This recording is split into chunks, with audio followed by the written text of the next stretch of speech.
Nous avons réuni aujourd'hui tous les amis de bonne volonté qui veulent partager notre idéal de paix. C'est quoi notre but avant tout?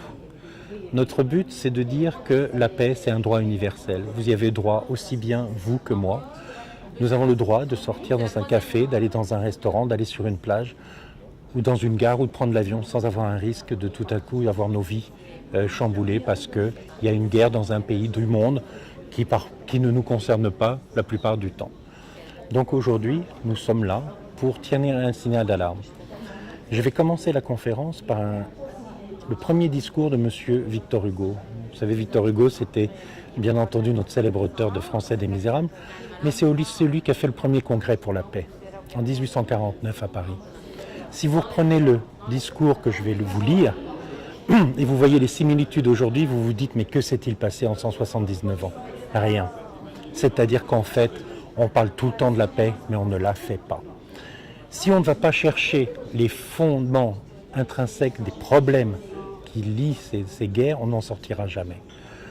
Donc nous sommes des bénévoles, nous finançons nous-mêmes nos opérations, et nous sommes là, non pas pour juger, mais nous sommes là pour pointer du doigt certains événements. C'est quoi les événements majeurs de notre époque aujourd'hui? C'est le terrorisme, mais c'est aussi l'environnement. Quand vous avez plus d'eau dans une région, automatiquement vous avez des millions de people déplacés. Donc ces gens-là, comment vous faites pour les insérer dans une nouvelle vie, alors qu'ils n'ont même pas assez d'argent, les gens, pour pouvoir vivre eux-mêmes? Vous avez énormément de solutions dans le monde, mais on ne les applique pas. Donc nous, on est là pour, aujourd'hui, préparer le Forum mondial pour la paix, qu'on va faire au Maroc. Alors vous allez nous dire pourquoi le Maroc? Je vais vous dire pour une raison très simple. Quel est le pays aujourd'hui, dans la région d'Afrique et du Maghreb, qui représente le seul, au moins, une terre de paix? C'est bien le Maroc. Aujourd'hui, nous avons envie de pointer du doigt et de dire aussi, de remettre des prix, d'encourager les personnalités du monde arabe qui œuvrent pour la paix. Ça peut être un individu, ça peut être un député, ça peut être un roi, mais aussi leur dire que tout ce qu'ils font pour ce développement de la paix est bon pour nous tous. Donc on va préparer ce forum. Ce forum va être financé par de nombreux pays, pas uniquement des pays du Moyen-Orient, mais aussi des pays d'Europe, des États-Unis, des gens de bonne volonté du monde entier. Nous avons cette chance d'avoir 111 délégations, donc on a un OMPP très fort en Amérique du Sud, avec Carlos Tello, qui est président de l'OMPP Mexique. Nous avons pratiquement 1500 adhérents, et ces adhérents financent tout eux-mêmes. Donc on est là pour pointer du doigt et surtout essayer de trouver des solutions. Vous savez quelle est la première cause de mortalité dans le monde? C'est le paludisme.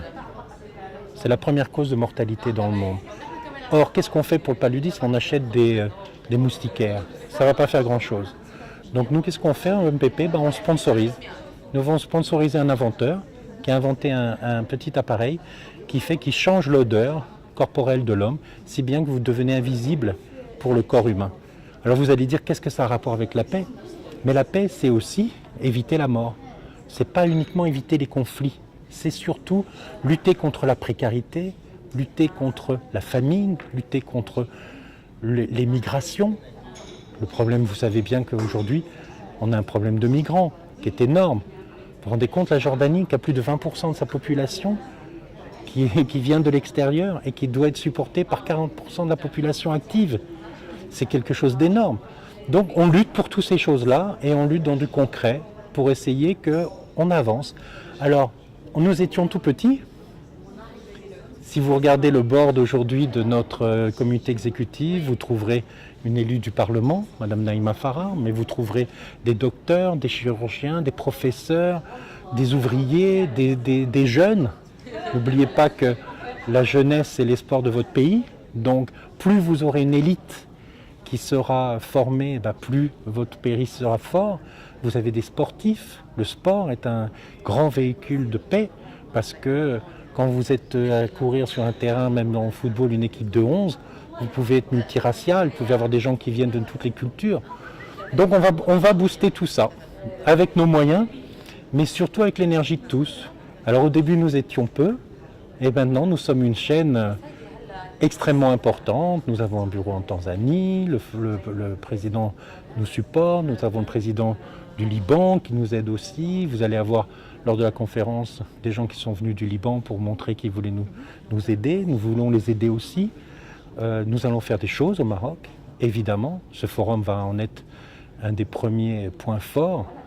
Et grâce aussi à l'accueil du Maroc, avec lequel nous entretenons des relations particulièrement chaleureuses, nous allons essayer de faire le maximum pour tout le monde.